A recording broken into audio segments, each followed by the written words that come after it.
47 news की team इस वक्त पहुँच चुकी है दक्षिणी दिल्ली के संगम विहार का ये एरिया है और यहाँ पर जो एक NGO संस्था चला रहे हैं कात्यायनी शिक्षा फाउंडेशन के डायरेक्टर राधेश्याम। नाम है कात्यायनी शिक्षा फाउंडेशन। मेरा नाम राधेश्याम है और मैं नेशनल लेवल पर ये NGO चला रहा हूँ और मैं विकलांगों के लिए काम करता हूँ। कितने समय से आपका ये फाउंडेशन चल रहा है? सन 2019 से सर मैंने इसको रजिस्ट्रेशन ले रखा है, लेकिन बाकी की जो सोच थी वो मेरी कम से कम सन 2015 से थी। कितने यहाँ पर बच्चे हैं विकलांग वगैरह के किसको मतलब क्या सुविधा दे रहे हैं? देखिए सर, मेरे NGO में तो काफ़ी लोग जो हैं विकलांग जुड़े हुए हैं, तो जो शिक्षा लेने वाले हैंडीकैप जो बच्चे हैं वो कम से कम 150 के आसपास हैं सर। अच्छा, तो ये तमाम जो है जिम्मेदारी ये खर्चा किस तरह से पूरा करते हैं? कोई सरकार की तरफ से मदद मिल रही है आपको या कोई और बड़ी फाउंडेशन आपको मदद मिली, किस तरह से क्या? देखिए सर, हमारे पास जो है कुछ लोग ऐसे भी हैं जो मतलब सोशल वर्क में वो करते हैं, इंटरेस्ट रखते हैं। तो जैसे कुछ DTC से आपके कंडक्टर लोग हैं, कुछ DTC वगैरह से मार्शल लोग हैं, कुछ नॉर्मल लोग भी हैं जो कि मतलब अपने पास से किसी ने 100 दे दिए, किसी ने 500 दे दिए, किसी ने 1000 दे दिए। इस तरीके से जो है अपने NGO को मतलब किसी तरीके से आगे बढ़ाने की कोशिश कर रहे हैं। अच्छा, क्या उद्देश्य आप क्या चाहते हैं इस फाउंडेशन के माध्यम से? देखिए सर, सबसे पहली चीज़ है कि लोग कहते हैं कि भाई विकलांग है, विकलांग जो है विकलांग ये सोचता है कि मान के चलो कि हम कुछ कर नहीं पाते हैं। तो मेरा जो मेन मोटिव है कि विकलांगों के लिए सबसे बढ़िया चीज़ मैं उनके अंदर वो उद्देश्य पैदा करता हूँ कि वो अपने आप को विकलांग कहना छोड़ दें और अपने अंदर विकलांगता की सोच निकाल दें। अच्छा, आप भी एक विकलांग हैं और ये आपकी हिम्मत को डालते हैं, किस तरह से आप इंतजाम कर पाते हैं? देखिए सर, एक्चुअली क्या होता है कि अगर मैं कोई काम करता हूँ, जो कहते हैं ना जो जैसा होता है वो उसका दर्द वही समझता है। तो मैं हैंडीकैप हूँ तो मैं हैंडीकैप का दर्द मैं समझता हूँ कि मैं क्या है। तो ठीक है, बहुत से लोग होते हैं कि सारे हैंडीकैपों के लोग के अंदर इतना जज्बा, इतना सारा कुछ नहीं होता है कि जो सारे लोग जो है वो राधे बन जाए। ठीक है, तो मेरा वही उद्देश्य है कि उन लोगों के अंदर भी मैं चाहता हूँ कि अभी एक राधे है और आने वाले समय में 50 राधे हो। अच्छा, यहाँ के निगम पार्षद विधायक या दिल्ली सरकार से आपने कुछ अपील की? देखिए सर, मैंने अभी एक लेटर लिखा हुआ है अपने अरविंद केजरीवाल जी के लिए, जो कि हमारे दिल्ली के CM हैं, और मैं उनकी दाद देता हूँ कि उन्होंने विकलांगों के लिए वैसे अपनी चलती तो बहुत अच्छे काम भी करे हुए हैं। मान के चलो पेंशन भी 2,500 कर रखी है और देशों में मतलब और जगहों पर देखो तो बहुत कम पेंशन भी है। ठीक है, लेकिन मैं कहता हूँ फिर भी 2,500 रुपये जो पेंशन है वो हम लोगों के लिए, विकलांगों के लिए बहुत कम पड़ गई। किसी के मान के चलो कि विकलांग बाइक भी है और वो खुद भी है, तो दोनों के लिए है और उनके फिर बच्चे भी हैं। तो बताओ, दोनों विकलांग हैं और उनके 2 बच्चे हैं, तो वो कैसे अपना गुजारा करते हैं? वो सिंगल भी अगर विकलांग है तो 2,500 रुपये में क्या आप मानते होंगे कि वो किराए पर रह के और मतलब राशन पानी खा सकते हैं? राधेश्याम जी, आप जो दिल्ली सरकार से BBC 24/7 के माध्यम से क्या संदेश देना चाहते हैं? सर देखिए, मैं तो सबसे ज़्यादा पहले तो यही कहूँगा कि जो हमारी दिल्ली सरकार है, देखिए हमारे NGO को जो है, मैं कहते हैं कि विकलांगों के लिए जैसे लंगड़ा है या पैर से विकलांग बेचारा, तो उनके लिए एक डंडे का सहारा पड़ता है, एक ब्लाइंड है तो उनके लिए उंगली का सहारा होता है। तो मैं भी चाहता हूँ कि मेरे NGO को जो है सहारे की ज़रूरत है दिल्ली सरकार की है, जो कि वो हर एक तरीके से करे। अच्छा, दिल्ली के मुख्यमंत्री के लिए आपने लेटर लिखा केजरीवाल के लिए किसी संस्था के माध्यम से कैसे लिखा?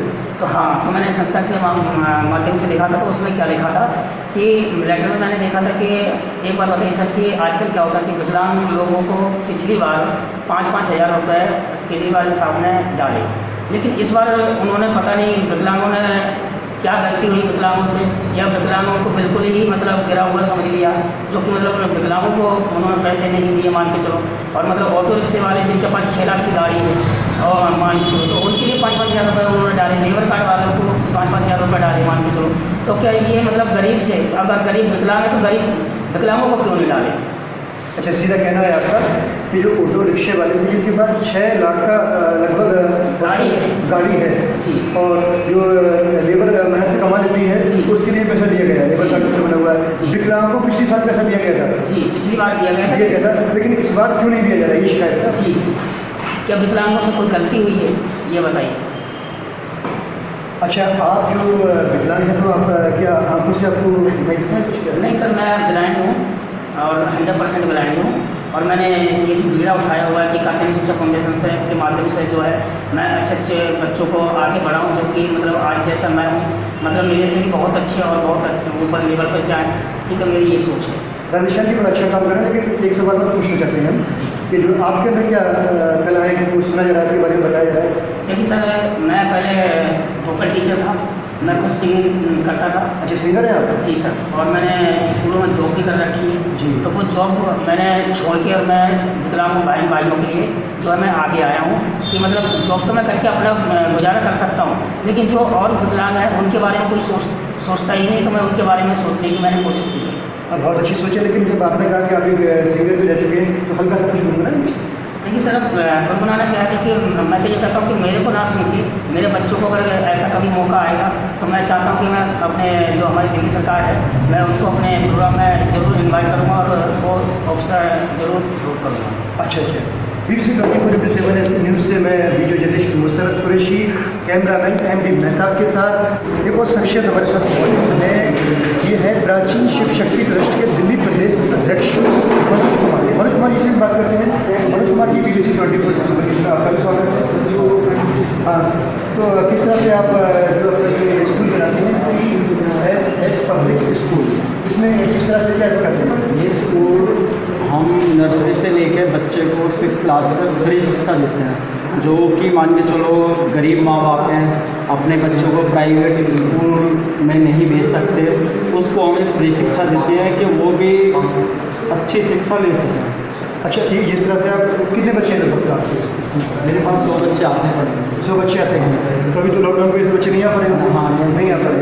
तो बच्चों को जो यहाँ का जो खर्चा है या रूम का जो भी आपका हॉल है जहाँ आपने स्कूल बनाया हुआ है, इसका खर्चा कोई सरकार की तरफ से, विधायक की तरफ से, निगम पार्षद की तरफ से किस तरह से कोई? ये खर्चा हमारे जो प्राचीन शिव शक्ति ट्रस्ट के मेंबर हैं वो हम सब मिलकर इसका खर्चा उठाते हैं। ना ही हमें किसी विधायक की तरफ से, ना ही हमें किसी काउंसिलर की तरफ से, ना ही हमें मुख्यमंत्री जी की तरफ से कोई आर्थिक मदद नहीं है। अच्छा, कोई पत्र, कोई लेटर आपने लिखा किसी को? हाँ, मेरे माननीय मुख्यमंत्री अरविंद केजरीवाल के लेटर लिखा है कि वो हमें आर्थिक मदद दें और विकलांग जी, विधवा और सीनियर सिटीजन के लिए पेंशन बढ़ाई जाए, क्योंकि आजकल इतना महंगाई का दौर है, 2,500 रुपये कुछ नहीं होगा। दुनिया काफ़ी खर्चे हैं जो, और उनको बीच में मदद दी जाए। और उसके बावजूद भी जैसे MCD की दुकानें निकलती हैं और सरकारी जॉब निकलती है, उनका ही कोटा 20-25% उनका रखा जाए, क्योंकि आज 2,500 रुपये किसी विधवा को मिल रहे हैं, उसकी फैमिली है, उसके बच्चे हैं, तो 2,500 रुपये कैसे खर्च चलाएगी? अगर कोई विधवा अगर किराए पर रहती है 3-4 हज़ार तो उसका किराया मिल जाता है। तो देखा जाए जो आर्थिक मदद, जैसे हम कहते हैं आरक्षण, अगर कोई मिलना चाहिए तो इन लोगों को मिलना चाहिए, ना कि कोई जाति आधार पर। अच्छा, जिन लोगों का बच्चों को सिखाते हैं तो कितने टीचर हैं? मेरे पास 3 टीचरें हैं। और आप अभी कैसे कर रहे हैं? नहीं, मैं इसका मेंटेनेंस का पूरा खर्चा देखभाल करता हूँ, बाकी मैं भी टाइम देता हूँ इसमें। अच्छी डेकोरेशन करते हैं आप, सारी देख रहे हैं, प्रबंधक का सारा इंतजाम आपके हाथ में होगा। और कुछ संदेश देना चाहिए किसी नहीं, मैं ये संदेश देना चाहूँगा, आज पड़ोस के घर में कोई परेशानी है तो पड़ोसी उसकी मदद के लिए हमेशा खड़ा रहे। जो प्राचीन शिव शक्ति ट्रस्ट का मैं प्रदेश अध्यक्ष मनोज कुमार गुप्ता, मेरी मुहिम, हमारे ट्रस्ट की मुहिम ये है कि हम गरीब बच्चे, झुग्गी झोपड़ी वाले, हमारी मैडम है झुग्गी झोपड़ी में भी जाके ट्यूशन वगैरह देती है, तो हमारी ये मुहिम है कि मान के चलो विकलांग, विधवा और सीनियर सिटीजन को की पेंशन बढ़ाई जाए। और हमने उनकी मदद के लिए इस चीज़ को 2008 से 18 सेवा करते आ रहे हैं। तो मेरी अपनी मुहिम है, सरकार, दिल्ली सरकार, माननीय मुख्यमंत्री जी अरविंद केजरीवाल जी से ये मैं अपील करना चाहूँगा, इनके लिए एक राजनीतिक मैटर से नहीं, एक दिल की तरीके से इनके बारे में सोचें। और उसमें एक चीज़ और है कि मान के चलो जो विधायक हैं आम आदमी पार्टी के, वो इस चीज़ को देखें हमारे एरिया में कौन गरीब है, हमारे एरिया में कौन से संस्थाएं जो गरीबों के लिए काम कर रही है उनसे मिलें, ठीक है, और उनकी मदद करें। यानी कि हमने भी विधायक साहब से काफ़ी बार संपर्क साधा, सही है, तो हमें इसका कोई रिस्पॉन्स नहीं आया। जब हमने माननीय मुख्यमंत्री के लिए लेटर लिखा, तो हमारी मुहिम ये है, हम ये चलाना चाहते हैं, कहीं ना कहीं गरीब लोग, विकलांग, सीनियर सिटीजन और विधवा, इनके लिए पूरी दिल्ली के अंदर बहुत तेज़ी से और बहुत स्मार्ट तरीके से काम होना चाहिए। इस पे ना ही कोई राजनीति होनी चाहिए, ना बस उनका ही होना चाहिए, इनके लिए काम होना चाहिए बस। इसमें ना ही हमारा कोई राजनीतिक मैटर है, ना ही कुछ है। मैं अरविंद केजरीवाल जी से, माननीय मुख्यमंत्री जी साहब से ये कहूँगा कि वो इस पे तहे दिल से और भावनाओं से सोचें, ना कि राजनीतिक तरीके से। जी नाम क्या है इसका? मेरा नाम किशोर कुमार है। किशोर कुमार। किशोर कुमार? कुमार किशोर कुमार, हाँ। अच्छा, बहुत अच्छा नाम है आपका। मैं एनजीओ से जुड़ा हूँ जी जी। और मेरी विकलांग दफा तक पेंशन बढ़ाई गई है। विकलांग जितनी भाई बनती है विकलांग पेंशन बढ़ाई जाए, प्लस हमें दुकान दी जाए या हमें रोजगार दी जाए, इससे हमारा गुजार हो सके। अच्छा, आप चाहते हैं कि आपको काम मिले, आप किसी के आगे हाथ नहीं फैलाएं, आपको नहीं काम मिले तो आप अपना खर्चा खुद चला सकते हैं। हाँ। क्या परेशानी क्या है आपको? हमारे पैर खराब। अच्छा, पैर खराब है, क्या दिखाएंगे आप? ये देखिए, इनका पैर खराब है और इनकी हिम्मत और दाद है कि उन्होंने कहा कि हमें कोई कारोबार दिया जाए। और आपका नाम क्या है? मेरा नाम है बल्लू। बल्लू। हाँ, तो बल्लू भाई, आपको जो है आपके हाथ में प्रॉब्लम है? अच्छा, हाथ में इनकी प्रॉब्लम लगी है, मूवमेंट प्रॉब्लम है। तो कुछ कहना चाहेंगे आप? मेरी पेंसिल बढ़ाए, जी, पेंसिल बढ़ा दी जाए। ना जो जब मेरा काम भी लगा आपको पेंशन वगैरह मिलती है?